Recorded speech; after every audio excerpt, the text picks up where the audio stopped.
अगर आप social media या फिर न्यूज़ फॉलो करते हो तो आपको इसराइल एंड पैलेस्टीन के बीच में हो रही वॉर के बारे में तो पता ही होगा, जिसमें हमस नाम के एक ऑर्गेनाइजेशन ने 7 अक्टूबर को इसराइल पर करीब 5,000 मिसाइल से अटैक किया था। इसराइल ने भी अपने सिटीजन्स को अलर्ट करते हुए स्टेट ऑफ वॉर डिक्लेयर कर दिया है। और ये पहली बार नहीं है कि इसराइल अपने पड़ोसी देशों के साथ वॉर में है। इसराइल और पैलेस्टीन की ये कॉन्फ्लिक्ट करीब 1000 सालों से चलती आ रही है। चलिए आज के इसी वीडियो में जानने की कोशिश करते हैं कि क्या है ये कॉन्फ्लिक्ट। हमारी कहानी की शुरुआत होती है करीब 1000 साल पहले, जब इस पूरे एरिया का नाम किंगडम ऑफ इजराइल था, जहाँ पर ज्यूस रहते थे, जिसका कैपिटल था जेरूसलम।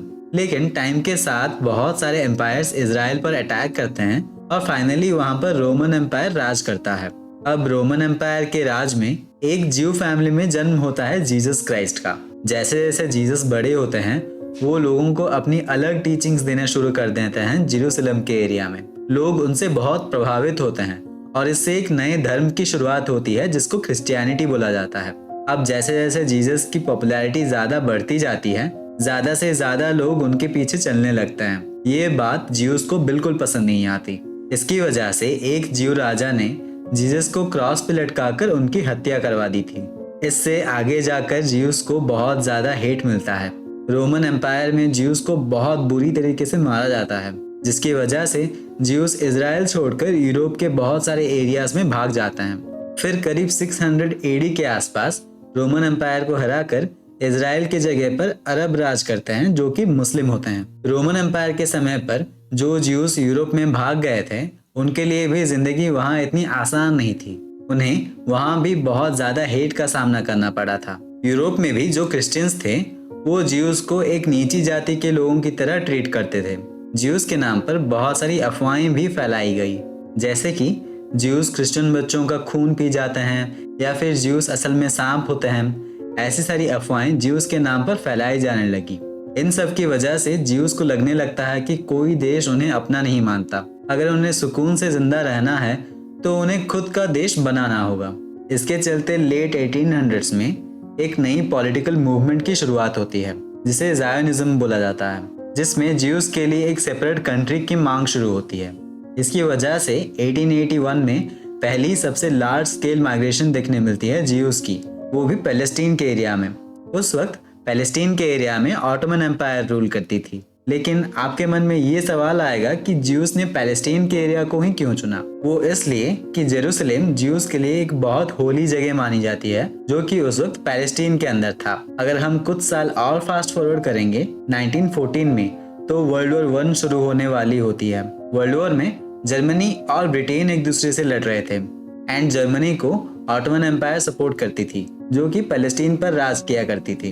अब ब्रिटेन ने अपने सपोर्ट में ज्यूस को लाने के लिए एक डिक्लेरेशन किया, जिसको बैलफोर्ड डिक्लेरेशन भी कहा जाता है। इसमें ये वादा किया गया कि ज्यूस को पैलेस्टीन में अपना एक अलग से देश मिलेगा अगर ब्रिटेन ये वॉर जीत जाती है तो। इस वॉर में ब्रिटेन, यूएस, यूएसएसआर एक तरफ थे जिसको ज्यूस का सपोर्ट था एंड जर्मनी एक तरफ था जिसको ऑटोमन एम्पायर का सपोर्ट था। 1918 में जब वर्ल्ड वॉर 1 खत्म होता है, तब ऑटोमन एम्पायर के हारने के बाद जो पूरा मिडिल ईस्ट का एरिया ब्रिटिश एंड फ्रेंच अपने अंदर डिवाइड कर देते हैं। अब क्योंकि ज्यूस ने ब्रिटेन को सपोर्ट किया था पहली वर्ल्ड वॉर में, तो ब्रिटेन ने ज्यूस को पैलेस्टीन वाला एरिया देने का वादा किया और यूरोप में जितने भी ज्यूस थे उनको माइग्रेट करना शुरू कर दिया पैलेस्टीन के एरिया में, जिसकी वजह से बहुत से ज्यूस उस एरिया में आए और लैंड खरीद कर रहने लगे। लेकिन ये बात वहाँ जो पैलेस्टीनियंस पहले से रह रहे थे और जो आस पड़ोस के अरब देश थे उनको बिल्कुल पसंद नहीं आई। जाहिर सी बात है कि कोई बाहर वाला आपके लैंड में आकर रहे और आपको ये बोला जाए कि हमारे पूर्वज यहाँ पहले से रहा करते थे तो हम भी यहीं रहेंगे, तो आपको भी ये बात बिल्कुल पसंद नहीं आएगी। 1919 से 1948 के बीच में लाखों में ज्यूस माइग्रेट करते हैं पैलेस्टीन के एरिया में, क्योंकि जर्मनी में हिटलर का राइज बहुत तेजी से हो रहा था और हिटलर के राज में ज्यूस को बहुत बुरी तरीके से मारा जाता है। बाकी के यूरोप में भी ज्यूस को एक सेकंड क्लास सिटीजन्स की तरह देखा जाता था। जीसस क्राइस्ट के डेथ का गुस्सा क्रिश्चियंस ज्यूस पर अभी तक निकाल रहे थे। इन सब की वजह से ज्यूस को पैलेस्टीन में जाने के अलावा और कोई रास्ता नहीं दिख रहा था। 1939 में जब सेकेंड वर्ल्ड वॉर शुरू होता है तो सारे अरब कंट्रीज ने जर्मनी में हिटलर का सपोर्ट किया एंड ज्यूज ने ब्रिटेन का सपोर्ट किया। 1945 में वर्ल्ड वॉर 2 खत्म होते ही जर्मनी इस वॉर को हार जाता है। सेकेंड वर्ल्ड वॉर के बाद यूनाइटेड नेशंस का फॉर्मेशन होता है, जिसमें कि दुनिया के बहुत सारे देश कोलैबोरेट करते हैं और वॉर को प्रिवेंट करने की कोशिश करते हैं। जब ब्रिटेन, यूएस, यूएसएसआर इन सब देशों ने सेकेंड वर्ल्ड वॉर को जीता था तो यूएन में भी उनकी ज्यादा चल रही थी। जब ज्यूज के पैलेस्टीन के एरिया में माइग्रेशन का मामला यूएन के पास गया तो यूएन ने पैलेस्टीन के एरिया में कुछ ऑफिशियल्स को भेजा सर्वे करने के लिए एंड सर्वे के बाद यूएन का फैसला ये था कि जो पूरे पैलेस्टीन का एरिया है उसको 3 हिस्सों में डिवाइड कर दिया जाएगा। एक था इजराइल का देश जिसमें ज्यूज रहते थे, दूसरा था पैलेस्टीन जहां अरब्स या फिर मुस्लिम्स रहते थे, और तीसरा था जेरूसलेम का एरिया जिसको यूएन ने अपने कंट्रोल में रखा था, क्योंकि ये एरिया क्रिश्चियंस, मुस्लिम्स और ज्यूज तीनों के लिए बहुत ज्यादा इंपॉर्टेंट था।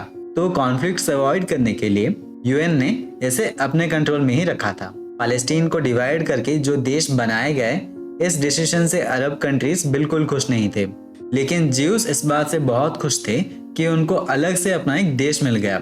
उन्होंने अपने नए देश का नाम इजराइल रखा। यूएन के डिसीजन के बाद ब्रिटिशर्स जो पैलेस्टीन के एरिया में राज कर रहे थे वो इसको छोड़कर चले जाते हैं और इजराइल देश का फॉर्मेशन होता है। ब्रिटिशर्स के वहां से जाते ही जो बाकी अरब कंट्रीज थे जैसे कि Saudi Arabia, Egypt, Yemen, Jordan, Iraq, Syria, Lebanon, इन सब कंट्रीज ने मिलकर अटैक कर दिया इजराइल पर। इससे इजराइल और अरब्स के बीच में एक वॉर शुरू हो जाता है। इस वॉर में सरप्राइजिंगली इजराइल अकेले सारे अरब कंट्रीज को हरा देता है और यूएन ने जो पहले इजराइल को जगह एलोकेट की थी, इजराइल उससे बहुत ज्यादा जगह अपने अंडर में ले लेता है। जो गाजा स्ट्रिप का एरिया था वो इजिप्ट के पास चला जाता है और वेस्ट बैंक का एरिया चला जाता है जॉर्डन के पास। इसकी वजह से पैलेस्टीनियन के पास कोई जगह नहीं बच पाती, इनको बाकी कंट्रीज में रेफ्यूजीज की तरह रहना पड़ता है। 1956 में इजराइल और इजिप्ट के बीच में एक वॉर होती है जिसमें इजराइल इजिप्ट को हरा देता है और इजिप्ट पेनिनसुला वाला एरिया अपने अंडर में ले लेता है। लेकिन 1957 में जब यूएन इजराइल को कन्विंस करता है तो वो इजिप्ट को अपना एरिया वापस कर देता है। 1964 में पीएलओ या फिर पैलेस्टीन लिबरेशन ऑर्गेनाइजेशन की शुरुआत होती है। पीएलओ सारे पैलेस्टीनियंस को पॉलिटिकली रिप्रेजेंट करता है। इसके बाद 1967 में दूसरी अरब इजराइल वॉर होती है। इस वॉर में इजराइल गाजा स्ट्रिप और वेस्ट बैंक दोनों को ऑक्यूपाई तो करता ही है, उसके साथ इजिप्ट का जो एरिया इसने पहले ऑक्यूपाई किया था वो भी फिर से अपने ऑक्यूपेशन के अंडर ले लेता है। लेकिन बाद में यूएन फिर से बीच में आता है और इससे इजिप्ट का एरिया तो इजराइल वापस कर देता है, लेकिन बाकी का एरिया वो अपने कंट्रोल में ही रखता है। अगर हम पीएलओ पर वापस आए तो कई लोग इसको एक टेररिस्ट ऑर्गेनाइजेशन की तरह मानते हैं, क्योंकि पीएलओ ने इजराइल से अपने बदले लेने के लिए इनके प्लेन्स हाईजैक करना शुरू कर दिया था, दूसरे देशों में इनके एथलीट्स पर अटैक किया था। पीएलओ के इन्हीं हरकतों की वजह से इजराइल काफी परेशान था। लेकिन कुछ लोगों की नज़रों में पीएलओ एक टेररिस्ट ऑर्गेनाइजेशन है तो कुछ लोगों की नज़रों में पीएलओ एक रेवोल्यूशनरी ऑर्गेनाइजेशन था जो कि बस अपनी देश की आज़ादी चाहता था। 1974 में पीएलओ को ऑफिशियल रिकॉग्निशन मिल जाता है यूएन के द्वारा कि ये पैलेस्टीनियन लोगों के ऑफिशियल रिप्रेजेंटेटिव्स हैं। 1979 में इजराइल और इजिप्ट के बीच में भी पीस टॉक होनी शुरू हो जाती है और इजिप्ट ऐसा पहला अरब देश बन जाता है जो कि इजराइल को रिकॉग्नाइज करता है। लेकिन कुछ इजिप्शियन लोगों को ये बात बिल्कुल पसंद नहीं आती और 1981 में इजिप्शियन प्राइम मिनिस्टर को असैसिनेट कर दिया जाता है। 1967 के वॉर में जो वेस्ट बैंक और गाजा स्ट्रिप का एरिया इजरायली कंट्रोल में आ गया था, वहां जाकर इजरायली लोगों ने अपने घर बनाने शुरू कर दिए थे। चीप हाउसिंग या फिर इजरायली गवर्नमेंट की सपोर्ट की वजह से बहुत से लोग इन जगहों पर जाकर बसने लगे। फिर 1992 में इजराइल के प्राइम मिनिस्टर बनते हैं यित्जक रवीन। इनके लीडरशिप के अंडर इजराइल पहली बार रिकॉग्नाइज करता है पीएलओ को कि ये पैलेस्टीनियन लोगों के रिप्रेजेंटेटिव्स हैं और ये बस अपना देश चाहते हैं। 1993 के अस्लो अकॉर्ड्स में इजराइल और पीएलओ साथ में मिलकर बात करते हैं और ये डिसाइड करने की कोशिश करते हैं कि कैसे दोनों देशों को अपना अपना हिस्सा मिलेगा और कैसे बनाया जा सकता है पैलेस्टीन का देश। 1994 में पैलेस्टीन की सरकार एस्टैब्लिश की जाती है और इसको नाम दिया जाता है पैलेस्टीन नेशनल अथॉरिटी। लेकिन ये बात कुछ इजरायली लोगों को बिल्कुल पसंद नहीं आती और वो अपने प्रधानमंत्री रबिन का असैसिनेशन करवा देते हैं। और दूसरी तरफ फलस्तीन में भी कुछ इस्लामिक लोग साथ में मिलकर शुरुआत करते हैं हमस ग्रुप का, क्योंकि इन्हें पीएलओ का इजराइल के साथ बढ़ते रिलेशंस बिल्कुल पसंद नहीं आते। हमस इजराइल पर छोटे मोटे अटैक करना शुरू कर देता है। इसको बाकी अरब कंट्रीज फंडिंग किया करती थी। आज तक हमस ने गाजा पट्टी वाला जो एरिया है वहां से कई अटैक्स किए हैं इजराइल पर, और इजराइल भी इसके आंसर में अटैक करता है हमस पर। अभी रिसेंटली जो वॉर शुरू हुआ है वो हमस और इजराइल के बीच में चल रहा है, जिसमें कई मासूम लोगों की जानें जा रही हैं। वॉर से आज तक किसी का कोई फायदा नहीं हुआ, चाहे वो देश जीते या फिर हारे।